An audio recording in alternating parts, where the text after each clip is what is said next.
বন্ধু বান্ধৱীসকল আজি আমি ইংলিছ গ্ৰামাৰ সেকেন্ড পাৰ্ট হিচাপত এই ভিডিওটো লৈ আহিছো। বন্ধু বান্ধৱীসকল আপোনালোকে ভিডিওটো আৰম্ভণিৰ পৰা শেষলৈ মন দি চাই যাব আৰু মই দিয়া নোটবুক আপোনালোকে নোটবুকত টুকি ল'ব আৰু এইবোৰ দুবা তিনিবাৰ ৰিভাইজ কৰিব, তেতিয়া আপোনালোকে সহজতে বুজি যাব।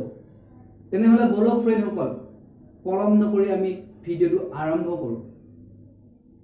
বন্ধু বান্ধৱীসকল ভিডিওটো আৰম্ভণি কৰাৰ আগতে এইখিনিতে কৈ থওঁ, আজি আমাৰ এই ভিডিওটো মূল টপিকটো হ'ল সেন্টেন্স এণ্ড ইটস মেকিং, অৰ্থাৎ বাক্য আৰু ইয়াৰ ৰচনা। সেন্টেন্সক অসমীয়াত ক'বা বাক্য। আপোনালোকৰ মনত হয়তো এতিয়া বিভিন্ন ধৰণৰ কুৱেশ্যন উদয় হ'ব পাৰে, সেন্টেন্স কাক বোলে বা সেন্টেন্স কেনেকৈ গঠন কৰা হয় বা বাক্য কেনেকৈ বনোৱা হয়। এই সকলোবোৰ কুৱেশ্যন দূৰ কৰিবলৈ আপোনালোকে এই ভিডিওটো কন্টিনিউ চাই যাব। আপোনালোকে বৰ্ডত মন দি যাব, আপোনালোকক এতিয়া মই সূত্ৰ সহকাৰে দেখাম। সেন্টেন্স অসমীয়াত ক'ব বাক্য। কেইটামান ৱৰ্ড লগ লাগি কোনো অৰ্থ প্ৰকাশ কৰিলে সেই শব্দ সমষ্টিটোক সেন্টেন্স বুলিব, অৰ্থাৎ বাক্য বুলিব। বন্ধু বান্ধৱীসকল আকৌ এবাৰ কৈছো, কেইটামান শব্দ লগ লাগি অৰ্থ প্ৰকাশ কৰিলে সেই শব্দ সমষ্টি বা গ্ৰুপ অফ ৱৰ্ডক বাক্য বা সেন্টেন্স বোলে। ইংলিছত ক'ব a sentence is group of words giving a full meaning. ইংলিছত সেন্টেন্সক ক'ব a sentence is a group of words giving a full meaning. আপোনালোকক এতিয়া মই দেখুৱাম সেন্টেন্স কোনবোৰ আৰু ইয়াক কেনেকৈ বনাব পৰা যায়। যেনে ৰাম ৰিডছ, ৰামে পঢ়ে। এইটো এটা ৱৰ্ড, এইটো এটা ৱৰ্ড। এতিয়া এইটো ৱৰ্ড আৰু এইটো ৱৰ্ড লগ লাগি কি এটা সেন্টেন্স কি হৈছে সৃষ্টি হৈছে। অকল এটা ৱৰ্ডে সেন্টেন্স হ'ব নোৱাৰে। এইটো এটা ৱৰ্ড, এইটো এটা ৱৰ্ড লগ লাগি কি এই দুইটা ৱৰ্ড লগ লাগি কি হৈছে এটা সেন্টেন্স হৈছে বা এটা সেন্টেন্স হৈছে। ঠিক তেনেদৰে ইউ কাম, আপুনি আহে। ইউ কাম, আপুনি আহে। এইটো এটা ৱৰ্ড আৰু এইটো এটা ৱৰ্ড, এই দুটা ৱৰ্ড একলগ হৈ এটা সেন্টেন্স হৈছে। ঠিক তেনেদৰে আই ইট, মই ভাত খাওঁ। এইটো এটা ৱৰ্ড, এইটো এটা ৱৰ্ড, এই দুটা লগ লাগি এটা সেন্টেন্স হৈছে। এনেকৈ সেন্টেন্সসমূহ সৃষ্টি হয়, এনেকৈ সেন্টেন্সসমূহ আমি গঠন কৰিব পাৰোঁ।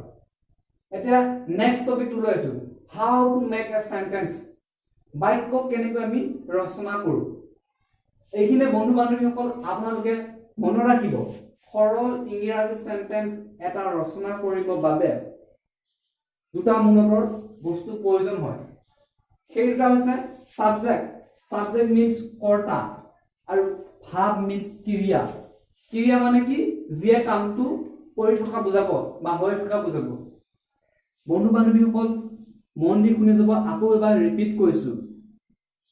সৰল ইংৰাজী বাক্য অথবা সেন্টেন্স ৰচনা কৰিবলৈ হলে সাধাৰণতে মূলতঃ দুটা বস্তু প্ৰয়োজন হয়। এটা হৈছে সাবজেক্ট, সাবজেক্ট মিন্স কৰ্তা, আৰু এটা হৈছে ভাৰ্ব, ভাৰ্ব মিন্স ক্ৰিয়া, যিয়ে কামটো কৰি থকা বুজায়। আপোনালোকক এতিয়া এক্সাম্পল সহ দেখাই দিম।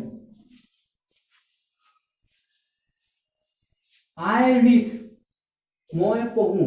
এতিয়া ইয়াত দুটা ৱৰ্ড আছে, এই আইটো আৰু এই ৰিডটো লগ লাগি কি হৈছে এটা সৰল বাক্য হৈছে অথবা এটা সেন্টেন্স হৈছে।